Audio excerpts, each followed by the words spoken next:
Frank Warren, who is Derek Chisora's manager, and Robert Smith is from the British Boxing Board of Control. They've never debated each other before, but they join us this evening. Thanks, gentlemen, for coming in. And Frank Warren, you heard it there. It's just a business model, isn't it? It's a way of making cash. Morality's out the window on this one. Well, you know, let's talk about, first of all, they're professional boxers, so they box for money. As regarding morality, you know, I can think of lots of sportsmen in over the years who had problems. Eric Cantona assaulted a fan, yet BBC and other TV companies showed his the matches that he played in. You can look at only recently. You talk about morality of things. Formula One in Bahrain. BBC covered it. After all the terrible problems, 50 people died there in Bahrain. So your point is that these guys are completely wrong to try and stop it? When you say try to stop it, they had a hearing, which they were the prosecutor, judge and jury at the British Boxing Board of Control, and they took away Derek Chisora's licence. And it was said at the Boxing Board of Control at the time, because the question was asked, if he goes to another jurisdiction, that's what he can do and he's allowed to do, and that's what he's done. This is not about Derek Chisora and David Haye, contrary to what the Boxing Board say. It's about another governing body coming into this country to sanction fights. And everybody should remember that the British Boxing Board of Control, in fact, is a limited company. It's not a government department, it's a limited company. For a boxing organisation, Robert Smith, you haven't got much punch. Well, no, I mean, it's a shame you haven't shown the whole events leading up to Mr. Chisora having his licence withdrawn. I mean, it was a weekend disastrous for the sport. He slapped a man, his opponent, at their weigh-in. He spat a stream of water at his opponent's brother in the ring prior to a fight, and then he ended his weekend having a brawl at a press conference.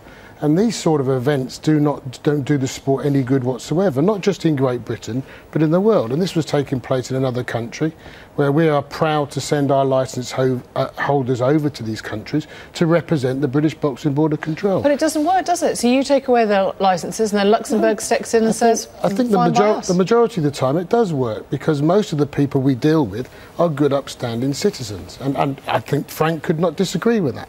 Those events, Frank actually was quoted saying they was barbaric. The sports minister said that the events that took place were disgusting. We have to deal with that. We have a system where the hearing took place. He had his licence withdrawn. That means he was ultimately banned from boxing until he reapplied again in our jurisdiction. Yeah. And he had an opportunity to appeal that decision, and he withdrew.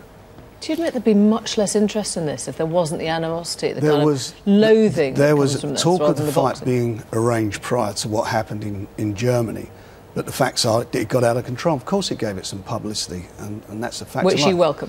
No, I don't welcome what happened in Germany. I don't welcome that at all. But the fact of the matter is it did happen. You're not going to change history. That's what occurred. But you know, how long is Derek Chisora not allowed to box? He's not banned from boxing. You're wrong what you said, Robert. He was not banned from boxing. You withdrew his licence. He is allowed to box in this country. It's legal. The sports minister, you're misleading what you say there. The sports minister actually said he doesn't want to get involved in this situation, and that you wrote to the sports minister, and he made it very clear publicly he doesn't want to get involved in the situation. No, I'm sorry, I disagree. The sports minister at the time said the actions of what happened at the weekend was wrong. And since said he doesn't want to be involved in it. He's gone on record as saying as simple as that. I mean, when we talk about licensing people, it's within our jurisdiction.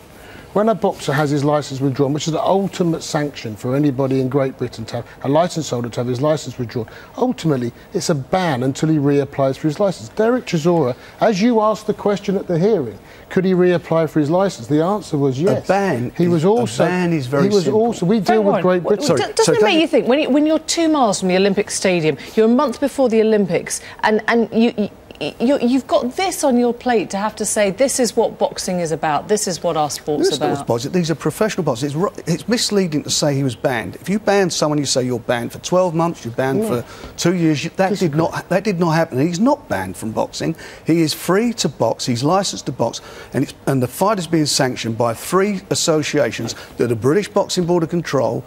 You've got no power in this one at all, have you? Unfortunately... Of course, what's happened is the Boxing Board of Control have totally mishandled. We listen to that. We talked about this many times. The British Boxing Board have made their decision. What has happened there is people have made a decision to circumvent the board's decision with regard to withdrawing his licence. That, we feel, is wrong. Don't forget, we govern the sport in this country. We have to look after the reputation of boxing in Great Britain. We do not feel what has happened is the right thing to happen. Thank you both very much indeed. Thank you.